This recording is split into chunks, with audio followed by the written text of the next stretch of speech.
नमस्कार, रेडियो मानव रचना 107.8 FM पर मैं हूं सरिता आपके साथ और ये वक्त है प्रोग्राम आत्मदर्शन का। और इस प्रोग्राम में जैसे कि आप सब जानते हैं, हम बात करते हैं श्री कृष्ण के बारे में, उनकी लीलाओं के बारे में, उनके गुणों का, उनके सौंदर्य का वर्णन करते हुए बहुत कुछ हम जान रहे हैं। और आज हम जो बात करने वाले हैं वो है श्री चमत्कार चंद्रिका ग्रंथ के बारे में, जिसमें हम पिछले 2 एपिसोड्स में भी आपको बता चुके हैं उनके कौतूहल के बारे में। उनके प्रथम कौतूहल और द्वितीय कौतूहल यानी कि उनकी 2 लीलाओं का वर्णन हम कर चुके हैं इस पुस्तक के माध्यम से, इनके बारे में हमने जाना। और आज हम इस एपिसोड में बात करने वाले हैं इनके तृतीय कौतूहल यानी कि इनकी तीसरी लीला के बारे में। तृतीय कौतूहल के बारे में आज हम जानेंगे और इस बारे में ढेर सारी जानकारी देने के लिए हमारे साथ हमेशा की तरह मौजूद हैं रागलेखा दासी जी, चरणाश्रित योगाचार्य श्री श्रीमद् भक्ति वेदांत नारायण गोस्वामी जी की शिष्या। मैम, आपका बहुत बहुत स्वागत है हमारे स्टूडियो में। हरे कृष्ण। जैसे कि रागलेखा दासी जी ने हमें अपने पिछले एपिसोड्स में बताया, उनके 2 कौतूहल का वर्णन हम कर चुके हैं और श्री चमत्कार चंद्रिका ग्रंथ के तृतीय कौतूहल के आज हम बारे में जानेंगे। उनकी तीसरी लीला, श्री कृष्ण की तीसरी लीला के बारे में आज हम वर्णन करेंगे। तो रागलेखा दासी जी, क्या है इनका तृतीय कौतूहल? देखिए सरिता जी, चमत्कार चंद्रिका का तीसरी लीला का वर्णन आता है। श्री विश्वनाथ चक्रवर्ती ठाकुर जी ने ये लिखे हैं सारे कौतूहल, और ये एक एस्टॉनिशिंग, बिल्कुल चमत्कार कर देने वाली लीलाएं ये सब, जो कि हम चिंता के परे हैं। हम चिंता नहीं कर सकते कि ऐसा भी हो सकता है। तो इसलिए इसमें एक दिन जटिला जी अपनी पुत्री को, कुटिला को बुला के एकांत में कह रही है, सब जावट की लीलाएं हैं। जावट जो कोकिला वन के सामने है, तो उसमें आकर एकांत में कहने लगी, देखो पुत्री, अब मैं ना कृष्ण से पुत्रवधू की रक्षा नहीं कर पा रही हूँ जी, और अब हमें क्या उपाय करना चाहिए। तो बोले कि कुटिले, अब मैं एक उपाय बतलाती हूँ जिससे पुत्रवधू को हम घर के बाहर नहीं जाने देंगे और कोई घर के भीतर प्रवेश नहीं करे, इसके लिए हम लोग सावधान हो जाएंगे जी। तो माता की बात सुन के कुटिला जी कहने लगी, माँ तुम तो बहू को रोका नहीं जा सकता, क्योंकि जो यशोदा जी थी वो प्रतिदिन राधिका जी को अपने घर में बुलाती थी, क्योंकि दुर्वासा ऋषि ने उनको वरदान दिया था कि यदि इनके हाथ का बना हुआ कोई व्यक्ति भोजन करेगा तो उसकी दीर्घायु हो जाएगी और वो निरोग हो जाएगा। यशोदा जी के हाथ का बना हुआ नहीं, श्रीमती राधिका जी के हाथ का बना हुआ भोजन जो भी करेगा तो यशोदा जी प्रतिदिन उनको कुंडलता एक सखी को भेज के राधिका जी को अपने घर बुलाती थी कि तुम आके रसोई करो और मेरा पुत्र कृष्ण इसको खाएगा तो दीर्घायु हो जाएगा, निरोग हो जाएगा। अच्छा। इसलिए प्रतिदिन बुलाती थी। तो कुटिला कह रही है कि देखो मैया, हम लोग है ना रोक नहीं पाएंगे, क्योंकि ब्रजेश्वरी प्रतिदिन ही उसे लेने के लिए भेज देती है। वो वहाँ जाती है तो वो जो रमणी लंपट है वो तो उससे मिलता ही है। तो जटिला जी बोली कि देखो आप तुम्हें ना ब्रजेश्वरी के जाकर कह देना कि हमारी बहू नहीं आएगी तुम्हारे घर, वो कोई हमारी कुल वधू है, हम उसको ऐसे घर घर में थोड़ी ना रसोई बनाने के लिए भेजते हैं। तो तुम जाके कह देना कि आप अपना खुद व्यवस्था कर लो अपने घर में, तो अपने दास दासियों से बनवाओ, हमारी बहू के पीछे क्यों पड़े हो जी। तो अब कुटिला बोली, देखो माँ, ये ब्रजेश्वरी कहेंगी कि मेरा लाला बड़ा दुबला पतला होता जा रहा है और वो इतने सारे उसके ऊपर विघ्न आते हैं और उसको इतने असुर आते हैं, कभी अगासुर, बकासुर और कालिया, और सब उसको मारने के लिए उद्यत रहते हैं, तो कैसे वो हष्ट पुष्ट होगा, तभी तो ये सब कार्य करेगा ना। तो इसलिए तुम राधिका जी द्वारा पके हुए अन्न खिला दोगी तो वो अच्छा रहेगा। तो जटिला जी बोले कि तुम ब्रजेश्वरी से कह देना कि अगर मुनिवर दुर्वासा ऋषि कल को कहेंगे कि राधिका जी जिसको स्पर्श करेंगी वो चिरायु होगा, तो क्या वो ऐसा करेगी? बताओ इसके लिए क्या किया जाएगा? तो बोले, इसलिए हे ब्रजेश्वरी, क्या आप अपने घर में बुला के कृष्ण को स्पर्श कराओगी मेरी कुलवधू से? तो ऐसे कहते, कुल स्त्रियां ऐसे कभी किसी परग्रह में जाके रसोई नहीं करती, और बहू का इतना कलंक हो रहा है, सारे ब्रज में प्रसिद्ध हो गया है कि ये जो श्री कृष्ण है ये इसके पीछे लगा रहता है, तो अब मैं सहन नहीं कर सकती, इसलिए मुझे जितना मेरे को अपने पुत्र से स्नेह, उतना ही स्नेह मेरे को अपनी पुत्रवधू से भी है। तो इसलिए ये सब तुम कह देना, और अगर वो अत्यधिक हट करेंगी तो तुम कह देना कि तुम्हारे पुत्र के लिए राधिका जी घर में ही हमारे व्यंजन बना देगी, लड्डू आदि व्यंजन, और वो अपने नंद भवन में ले जाके उनको पवा दे। तो इस तरह से मोदक, लड्डू आदि ये सब बना देंगी यहीं पे, और वो मंगवा लें जी। तो इस तरह से ये सब तुम समझा देना, और अब मैं किसी भी तरह से अपनी वधू को जाने नहीं दूंगी। इस तरह से जटिला कुटीला ने परामर्श किया और राधिका जी को घर में बंद कर दिया जी। अब राधिका जी तो कृष्ण से सारे उनके मिलन के रास्ते बंद हो गए, तो घर से बाहर तो अब वो विरह में तापित हो गई, जिसका वर्णन सरस्वती जी भी नहीं कर सकती। सखियां उनको कमल की पंखुड़ियों पे लटा देती हैं, उनको चंदन लगा देती हैं, तुरंत वो चूर्ण विचूर्ण हो जाते सारे पंखुड़ी और उनका सारा चंदन एकदम क्रैक कर जाता है और उनको तरह तरह से वो चावल डुला रही हैं, उनको शीतल कर रही हैं, पर किसी तरह से उनका ताप शांत नहीं हो रहा है जी। तो अब जो वो एक पलक झपकने जितना कृष्ण का दर्शन को सहन नहीं कर सकती अदर्शन को, तो वो विधाता को वो करती हैं कि तुमने हमारी पलकें लगा दी, तो वो इतना बड़ा कैसे वो सहन कर सकती है। तो इसलिए उन्होंने धनिष्ठा ब्रजेश्वरी ने धनिष्ठा जी को कहा और धनिष्ठा जी ललिता को संबोधन करने लगे कि आज तो सुबह धनिष्ठा जी को यशोदा जी ने भेजा कि जाके पता लगाओ कि आज राधिका जी क्यों नहीं आई। तो जब वो आकर उन्होंने जटिला कुटीला को बोला कि आज तो वो रसोई बनाने नहीं आई और आज कृष्ण ने रुचि से भोजन नहीं किया, तो ब्रजेश्वरी अत्यंत दुखी है कि मेरे लाला ने भोजन नहीं किया ठीक से, वो तो दुबला पतला हो जाएगा, कैसे लड़ेगा, कैसे क्या करेगा। तो इसलिए तुमने जो ये ब्रजेश्वरी ने भेजा है कि राधिका के द्वारा कुछ लड्डू आदि तैयार करा लो और उसको लेके मैं जाऊंगी, तो आज शाम का और रात का और कल सुबह का हो जाएगा।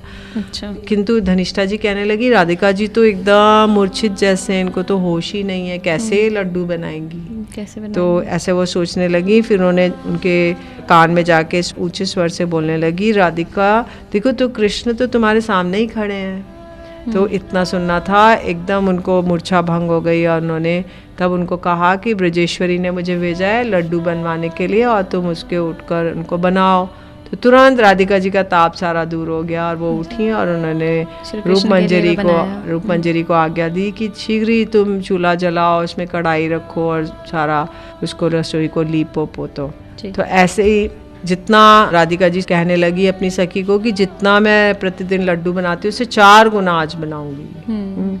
और वो कहाँ उनका ताप है और सब कुछ नहीं है, वो एक चूल्हे के पास चौकी पे बैठ गई और वो लड्डू को बनाने लगी।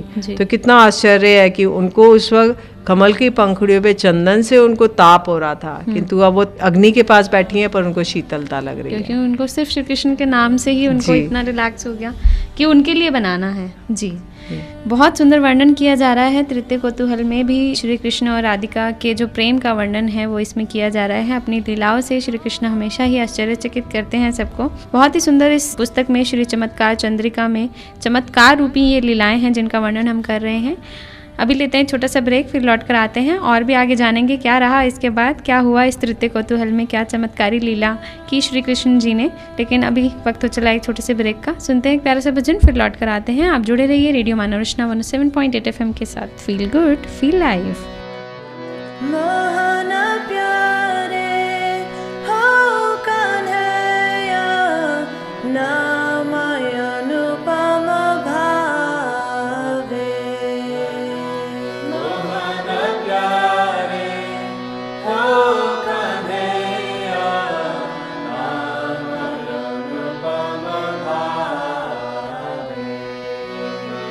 Nanda ke lala Yashoda dulala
स्वागत है आप सभी का एक बार फिर रेडियो मानव रचना 107.8 FM पर। मैं हूं सरता आपके साथ और प्रोग्राम चल रहा है आत्मदर्शन, जिसमें हम जान रहे हैं श्री कृष्ण के कौतूहल के बारे में, उनकी लीलाओं के बारे में। श्री चमत्कार चंद्रिका पुस्तक के माध्यम से उनकी लीलाओं का वर्णन किया गया है और तृतीय कौतूहल के बारे में आज हम इस एपिसोड में बात कर रहे हैं, जहाँ पर श्री कृष्ण के लिए राधिका जी पकवान बनाती हैं, उनके घर जाकर बनाती हैं, लेकिन जटिला और कोकिला जो उनकी सास और नंद हैं वो उनको जाने से मना कर देती हैं, तो वो उनके घर में ही, अपने घर में ही उनके लिए सब पकवान बना रही हैं। आगे जानते हैं रागलेखा दासी जी से कि इसके बाद क्या हुआ। जी, कहते हैं चंद्र जिनको ताप प्रदान करता है, अब उनको अग्नि उनको शीतलता प्रदान करती है, तो ये महाभाव का लक्षण है कि विपरीत भाव से उनको वो होता है। एक बार श्रीमती राधिका गिरिराज गोवर्धन को देख रही थी, तो उनको श्री कृष्ण के विरह में तपित हैं, तो उनको गिरिराज गोवर्धन पे तप्त शिला पे वो खड़ी हैं, किंतु उनको शीतलता लग रही है कृष्ण के दर्शन करके। और जब वो और कहीं अगर जाती हैं तो उनको साधारण सी शीतल वस्तु भी एक तपित लगती है जी। तो इस तरह से ललिता जी धनिष्ठा से बोले कि हे धनिष्ठा, क्या विद्युत युग मेघों में प्रचुर वर्षा होगी, अर्थात इंगित मतलब क्या बिजली चमकेगी, नवीन बादल आएगा, मतलब श्री कृष्ण आएंगे। अच्छा है, इंगित करके पूछ रही हैं। और क्या सूखे फसल सूख जाएगी तो उसमें वर्षा होगी, मतलब कृष्ण जलधर है, नवीन बादल हैं तो उसमें वर्षा होगी। तो वो इंगित कर रही हैं कि श्री कृष्ण आएंगे, हाँ, मिलेंगे कि नहीं मिलेंगे। तो धनिष्ठा जी बोले कि मैं सत्य कह रही हूँ, तुम्हें जिस प्रकार से दुख हो रहा है, श्री कृष्ण भी बड़े दुख अनुभव कर रहे हैं, मैं क्या बताऊं। और जो वृंदावन के शुक, मयूर आदि हैं, भ्रमर, मृग आदि हैं, वो भी बड़े व्याकुल हो रहे हैं। तो इस प्रकार से मिष्ठान लेके राधा जी ने धनिष्ठा के हाथों में प्रदान किए और राधा जी ललिता जी के कानों में कुछ गोपनीय बात कह के धनिष्ठा नंदालय चली गई। उसके बाद शाम को विशाखा जी जटिला जी के निकट गई और जाकर झूठ मूठ रोने लगी। और जटिला जी ने पूछा, विशाखे तुम क्यों रो रही हो जी? तो बोले कि विशाखा जी कहने लगी कि राधा जी को एक काले सर्प ने डस लिया है। अच्छा। तो जटिला जी ने घबरा के पूछा, कहाँ, किस प्रकार, कौन था, किसने डसा? तो विशाखा जी बोली, एक वो जो सर्प था एक बेर के पेड़ के नीचे छुपा बैठा था और वो राधिका जी ने उसके मस्तक पर उसके जो रत्न था उसको लेने के बहाने गई और तुरंत उसने हाथ बढ़ाया तो डस लिया जी। तो विशाखा जी की बात सुन के जटिला जी हाय हाय करने लगी, बोले ये मेरे सिर पे कैसा वज्रपात हुआ। और ऐसे कह जटिला जी शीघ्र ही राधा जी के कक्ष में गई जी। और राधा जी भूमि पे गिरी हुई थी और वो कांप रही थी। तो जटिला जी अपने वक्षस्थल को पीट पीट के रोने लगी और जुत्स्वल से रोने लगी। तो उसके बाद उन्होंने कुटीला को बुलाकर कहा कि पुत्री तुम शीघ्र ही गौशाला में जाओ और अपने भाई अभिमन्यु को बुला के लेके आओ। और वो किसी तांत्रिक के पास, मांत्रिक के पास जाएगा और वो ऊजा को बुला के लाएगा जिससे सांप का विष निकाला जाएगा। तो कुटीला के ऐसे कहने पर वो जब वो जटिला जी राधा जी से पूछने गई कि पुत्र वधु तुम्हारा शरीर कैसा है इस वक्त, तो राधा जी बोली, हे आर्य, विष से सारा शरीर अत्यंत दग्ध हो रहा है, बस इतना ही जानती हूँ और कुछ बोल नहीं पा रही हूँ। किंतु तुम किसी मंत्रविद पुरुष को बुलाओगी और मेरे हाथों की या पैर की एक उंगली को भी स्पर्श करोगी तो मैं अपनी देह त्याग दूँ। तो अब ये मैं तो कुलवती स्त्री सती नारी हूँ, ये मेरा एकदम हाथ नहीं स्पर्श नहीं कराऊंगी। और ये वो लीला कर रही हैं, ऐसा कुछ हुआ नहीं जी। तो जटिला जी बोली, हे पुत्रवधू तुम ऐसे बातें मत कहो, यदि विपत्ति के समय कोई सदाचार व्यक्ति या भी कोई नहीं खाने योग्य होता है तो उसको भी भक्षण कर लेते हैं, और कोई नहीं छूने योग्य वस्तु भी होती है उसको भी विपत्ति काल में हमें करना पड़ता है। तो तुम इस तरह का कोई भी मत करो। विपत्ति के समय मंत्र या औषधि ग्रहण करने में कोई भी दोष नहीं होता, कोई मंत्र हो कोई औषधि हो इसमें कोई भी नहीं है, ऐसा शास्त्र में कहा गया है। तो राधा जी बोली, देखो मैं आपके सामने प्राणों का परित्याग करती हूँ और मैं आपकी आज्ञा का पालन नहीं कर पाऊंगी। तभी एक पड़ोसन आई जटिला जी से कहने लगी कि जैसे कि कालिया जो एक सर्प है उसका उन्होंने विष हरण कर लिया श्री कृष्ण ने, तो ऐसे श्री हरि को बुलाओ और वो आपकी पुत्र वधु को दर्शन देने से विष को रहित कर देंगे जी। तो ये सुनकर राधा जी ने कहा, जिसके संबंध से मेरी इतनी झूठी निंदा कलंक लगा है मैं उसका दर्शन भी नहीं करना चाहती, अगर उसको आप मुझे दिखाओगे तो मैं उसको अपना परम शत्रु मानूंगी जी। जटिला और कुटीला दोनों पौर्णमासी जी के पास जाती हैं और कहती हैं कि आप तो सब शास्त्रों को जानती हो, सब चीज़ों में दक्ष हो, आप कोई युक्ति बताइए जिससे मेरी पुत्रवधु स्वस्थ हो जाए जी। तब पौर्णमासी जी बोली कि हे जटिले, तुम में ना एक गर्ग कन्या है, उससे पूछा, गार्गी तुमने तो अपने पिता से मंत्र, सर्प का मंत्र सीखा है? तो गार्गी ने उत्तर दिया, मैंने तो नहीं सीखा, मेरी छोटी बहन है। अच्छा। उसका नाम क्या है? बोली वो अभी काशी में उसकी ससुराल है और मथुरा में अपने पिताजी के घर में आई हुई है, उसका नाम विद्यावली है जी। तो उसको वो जानती है सर्प को हटाने का विद्या। तो बोले कि लेकिन वो इस समय वो मेरे घर ही आई हुई है, वो जो विद्यावली है, लेकिन यदि वो मान जाए किसी के घर में जाके विष उतारने के लिए तब हो सकता है। तो जटिला जी बड़ी दुखित हो गई, वो उसकी बहन के साथ उसके घर गई और जाकर उनको कहने लगी कि हे विद्यावली, श्री कृष्ण ही विद्यावली का लहंगा पहन के, फरिया पहन के विद्यावली का वेश बना के बैठे थे। पूर्णमासी जी ने ये सब व्यवस्था की थी। अच्छा, ये सब पूर्णमासी जी भी उनके साथ मिलकर ये सब कर रहे थे, क्योंकि वो चाहती हैं कि उनका मिलन हो और उन लोगों को विरह अवस्था न हो। जी जी। तो जटिला कुटिला गई और विद्यावली को प्रसन्न करने लगी और उन्होंने बोला कि आप हमारी पुत्र वधू को विष शून्य कर दीजिए। तब श्री कृष्ण तो जानते ही थे, तब उन्होंने बोला, देखो बहन विद्यावली, तुमने विषभानु नंदिनी का नाम सुना है? एक विषधर सर्प ने उसे डस लिया है, तो आप एक बार मेरे घर चलिए और मेरी पुत्रवधू का उपचार कीजिए। तो विद्यावली कहने लगी कि तुम जान के भी अज्ञानी की भांति बातें कर रही हो, मैं तो कुल स्त्री हूँ, मैं ब्राह्मण वधू हूँ और मैं कोई जंगली सांप पकड़ने वाले सपेरा थोड़ी ना हूँ मैं जी। तो वो कहने लगी, मेरा तो मथुरा में प्रसिद्ध पितृ कुल है और काशी में मेरा ससुर कुल है, तो इन दोनों कुलों को कौन नहीं जानता, मैं उनको कलंक थोड़ी प्रदान करूँगी। तब फिर जटिला जी ने कहा, मैं तुम्हारे चरणों में प्रणत हो रही हूँ, मेरी वधू को जीवन दान दो। और मैं वो श्री कृष्ण से ये सब कह रही हैं जिन्होंने वो लीला का रूप धारण किया हुआ है। तो विद्यावली बोली कि अरे बूढ़ी, हम तो ब्राह्मण कुल की रीति को आप नहीं जानती हो, कोई विप्र वधुएं गोप स्त्रियों के समान घर घर में नहीं घूमती हैं जी। तो इस तरह से थोड़ा वो अपना दिखा रही हैं कि मैं तो नहीं जाती, मैं तो नहीं जाऊंगी। तो अब उन्होंने जटिला जी ने बहुत अनुनय विनय किया और इस तरह से उनको मनाकर वो अपने घर में लेकर आई। तो विद्यावली बोली, देखो आर्य, आप मेरे प्रति क्रोध मत करो, शांत हो जाओ। मैंने सुना है कि मथुरा में एक नंद महाराज का पुत्र है, वो बड़ा लंपट है, तो यदि उसने मेरी और दृष्टि की तो फिर मैं बहुत बुरा होगा जी। फिर गार्गी बोली, हे बहन, तुम इसके लिए चिंता मत करो, मैं तुम्हारे साथ चलती हूँ और मैं तुम्हारी रक्षा करूँगी। तो अब जो विद्यावली है कह रही है, देखो मैं मंत्र तो मैं जानती हूँ और औषधि ये होगी कि जो मैं तांबूल पान खाऊंगी उसका झूठा वो मैं खिलाऊंगी, वो औषधि होगी और बाकी मैं मंत्र करूंगी। अच्छा। तो बोले कि और मैं मंत्र से पवित्र करके उस तांबूल को खिलाऊंगी जी। तो विद्यावली ने बोला कि ठीक है, मैं ऐसे ही करूंगी। तो गार्गी ने कहा कि उसको घृणा तो नहीं होगी तुम्हारी पुत्र वधू को इस तरह से मेरा झूठा खाया हुआ जी जी। तो वो बोली, नहीं कोई घृणा नहीं होगी, ब्राह्मणों का उचित तो राजा लोग भी खाते हैं, ऐसी कोई घृणा की बात नहीं है, मेरी पुत्र वधू अवश्य खाएगी जी। और ऐसा कह के उसने घर जाके पुत्र वधू को कहा कि ये पुत्र वधू देखो, एक ये इतनी परम ब्राह्मण कन्या आई है और तुम इनके चरणों में प्रणाम करो और ये तुम्हें ऐसी औषधि देंगी जिससे तुम एकदम स्वस्थ हो जाओगी जी। तो उसके बाद विद्यावली ने उनके लिए मंत्र पढ़े, लेकिन मंत्रों से और अपना चर्वित तांबूल दिया, किंतु ये सब करने से भी वो ठीक नहीं हुई राधिका जी। अच्छा। तब उन्होंने कहा कि तुम ऐसा करो, इसको एक कमरे में बंद कर दो और मैं उस सर्प को बुला के उससे बात करती हूँ। तो ये ताकि उनसे मिलने का बहाना था श्री कृष्ण जी का। तो फिर अब राधिका जी लेट गई और विद्यावली जी ने उनको हाथ चला के विष को ऊपर कर रहे हैं कि ताकि ऊपर से बाहर आ जाए।